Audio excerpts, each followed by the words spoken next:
हत्या करने के बाद उसके कपड़े उतारे, उसके मृत शरीर पर खड़े होकर मास्टरबेट किया। बाप, इतने खतरनाक क्रूरता, इतने खतरनाक। आपने अलग अलग प्रकार के सीरियल किलर का नाम सुना होगा। मैंने रॉबर्ट मोर्सले के बारे में बताया, ग्रेसी के बारे में बताया, पर ये सीरियल किलर सबसे खतरनाक लोग, दुनिया का सबसे खतरनाक सीरियल किलर में से एक कहा जा सकता है, जिसका नाम जेफरी डॉमर, जो कि सन की पागल, मतलब जो भी आपको नाम देना होगा, जितना क्रूरता वाला नाम दे सकते हैं आप दे दीजिए इसको। इतना खतरनाक था, मतलब टॉप 10 सीरियल किलर का नाम लिखिएगा तो उसमें इस बंदे का नाम आता है। कितना खतरनाक है जेफरी डैमर। दरअसल जेफरी लियोनेल डैमर, जो कि जिसका जन्म जो हुआ था 21 मई 1960 को पैदा हुआ था, एक अमेरिकन सीरियल किलर और सबसे बड़ा।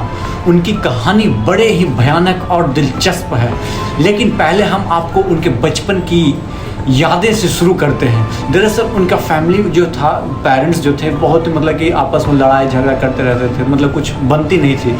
लेकिन लोग सोच रहे थे कि उन लोग खुद सोच रहे थे कि शायद इसके बच्चे पैदा होने के बाद नहीं होता, प्यार बढ़ जाता है, बट ऐसा कुछ नहीं हुआ। और इसके दोनों पेरेंट्स जो हो सेपरेट हो गए। जब सेपरेट होने के बाद ज़िंदगी आगे बढ़ते गई तो ये थोड़ा सा अपने नशीली पदार्थों की तरफ चला गया। और बचपन से इसको स्टार्टिंग में कुछ प्रॉब्लम थी, उसकी ऑपरेशन हुई, उसके बाद एक क्रूर टाइप का चीज़ इसको अच्छा लगने लगा, पता नहीं क्यों।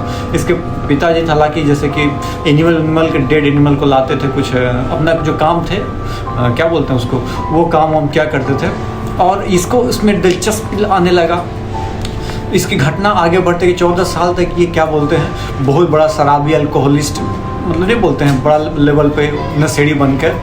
उसके बाद इसके माता पिता दोनों 18 साल में जुदा हो गए, और दोनों जुदा हो गए तो ये अकेले रहने लगा। जब अकेला रहने लगा तो इसकी घटनाएं और भी बढ़ती चली गई, जैसा कि हम आपको बता रहे हैं।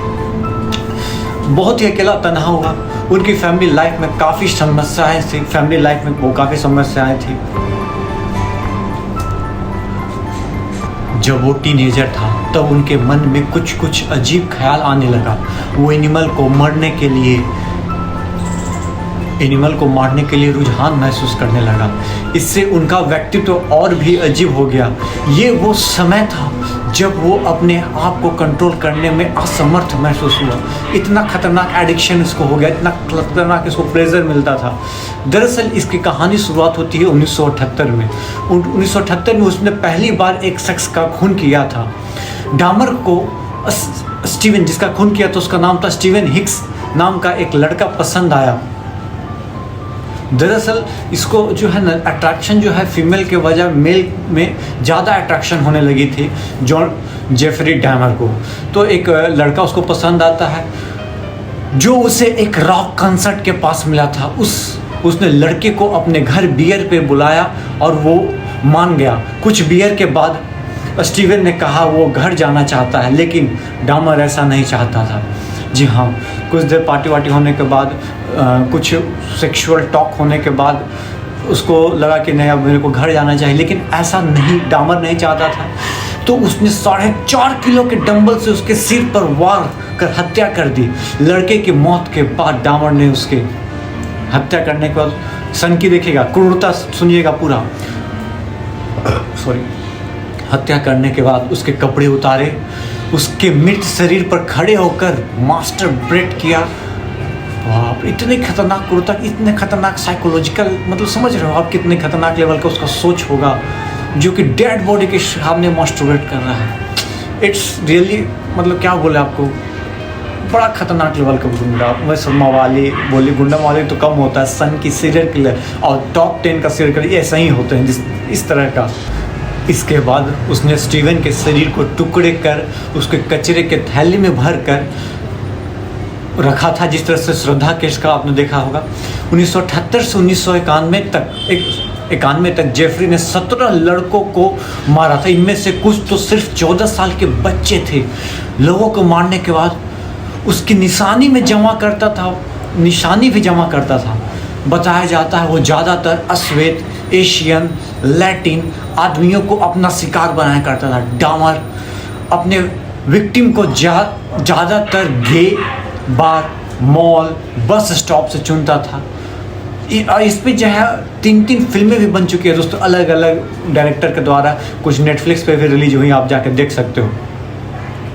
ऐसा व्यक्तित्व वाले आदमी था वो। उन लोगों को पैसे या सेक्स को लालच देकर अपने घर लाता था और उन्हें शराब पिलाता था, ड्रग्स देता था और जान से मारता था।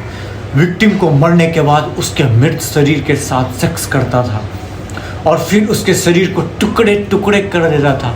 कई बार वो अपने विक्टिम के पास विक्टिम की बॉडी पार्ट्स को याद के तौर पर रख लेता था, किसी का गुर्दा, किसी का कुछ तो किसी का कुछ अपने पास रख लिया करता था।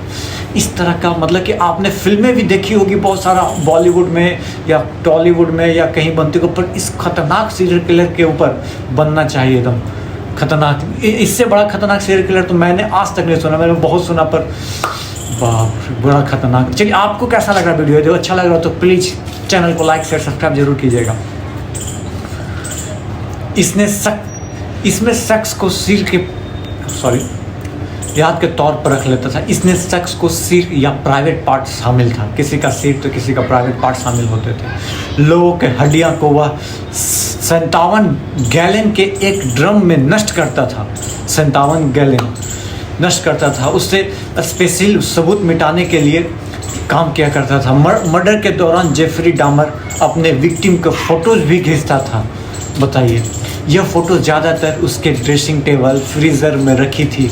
रिपोर्ट्स के मुताबिक इनमें कि मर्दों की कपड़ों बिना कपड़ों अलग अलग पोज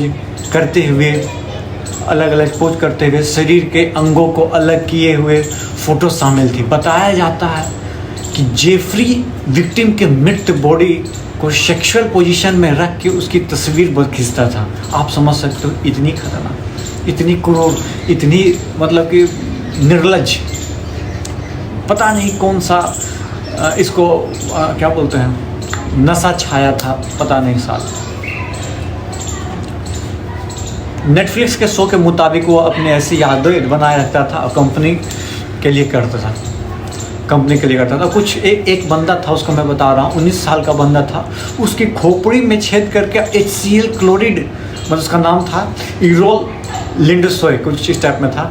उसके खोपड़ी में छेद किया, उसमें HCl क्लोरीन मतलब हाइड्रोक्लोरिक एसिड डालकर उसको मर्डर किया था। क्रूरता इतने बड़े लेवल पे हमने आज तक नहीं देखा। आपने देखा है तो ज़रूर बताइएगा, आपने सुना होगा तो ज़रूर कमेंट करके बताइएगा। सॉरी। ये देखिए, सबसे बड़ी बात क्या था, उन्होंने कमज़ोर और बेवकूफ़ लोगों को निशाना बनाना और सेक्सुअल असॉल्ट किया। उनका दिमाग एक ऐसे जाल बुन लिया था जिसमें वो अपने विक्टिम को पकड़ते और उन्हें टॉर्चर करते थे। उनके भरपूर घटनाओं के बाद फाइनली 2 जुलाई 1991 में जेफरी डैमर को पकड़ा गया। उनके घर से जब पुलिस ने खूनों की बू आई तब उनकी असलियत सामने आई। उन्होंने अपने विक्टिम्स के शरीर के टुकड़े टुकड़े कर दिया था और अपने दादी के घर में रहता था जहां वो डंप किया करता था। कुछ की पहले तो मसल्स निकालता था, मसल्स अलग हड्डी अलग, और मसल्स को पहले तो डिके कर दिया और हड्डी को चूर चूर कर देता था, उसके बाद वो जाकर फेंकता था। दोस्तों, इतनी खतरनाक, इतनी क्रूर, इतना हिम्मत, क्या बात करते हैं साहब। उनको खाना बनाकर खाया भी करता था दोस्तों, यहाँ तक इतनी क्रूरता थी। इसके बाद क्या हुआ कि जेफरी डैमर के खिलाफ चल रहे मामले में कोर्ट ने उन्हें लाइफ टाइम इम्प्रिजमेंट मतलब जीवन उम्र कैद सुनाई। लेकिन 28 नवंबर 1994 को एक फेलो वहीं पे जेल में एक जो बंदा था, उसने क्रिस्टोफर ने इसको पीट कर हत्या कर दी। दोस्तों, जिस तरह का काम किया जिंदगी भर उसी तरह उसको अंजाम मिला। जी हाँ, शायद उम्र कैद उसके लिए कम होती। 17 युवकों के साथ, नाबालिग युवकों के साथ इतना बेरहमी, बेशर्मी, बेहदगी के साथ जो काम किया, उसके लिए तो मौत ही सज़ा होनी चाहिए थी हमारे पर्सपेक्टिव से। आपके पर्सपेक्टिव से क्या होती, आप जरूर कमेंट बॉक्स में कमेंट करके बताइएगा। तो ये थी जेफरी डैमर की कहानी, जिसका असर आज भी हमारे दिमाग पर है। उनकी ज़िंदगी और उनके लिए हुए जुर्म हमें एक सबक सिखाता है, हमें दूसरे लोगों के सम्मान करना चाहिए और उनकी मदद करने की ज़रूरत होती है। और ऐसे शख्स को क्या बोले, इस लेवल के शख्स के लिए क्या बोलूँ, मेरे पास शब्द नहीं है दोस्तों। ये है आज मेरा वीडियो, उम्मीद है आपको पसंद आया होगा। अगर आपको ये वीडियो अच्छा लगा तो इसे लाइक, शेयर और सब्सक्राइब कराएं। मिलते हैं अगली वीडियो में। आपको अगली वीडियो में किसके बारे में जानना है प्लीज़ कमेंट बॉक्स में कमेंट करके बताइएगा। वीडियो पसंद आया है तो खूब शेयर कीजिए, प्यार दीजिए। धन्यवाद। जय हिंद, जय भारत के लिए, जय भारत माँ। तब तक के लिए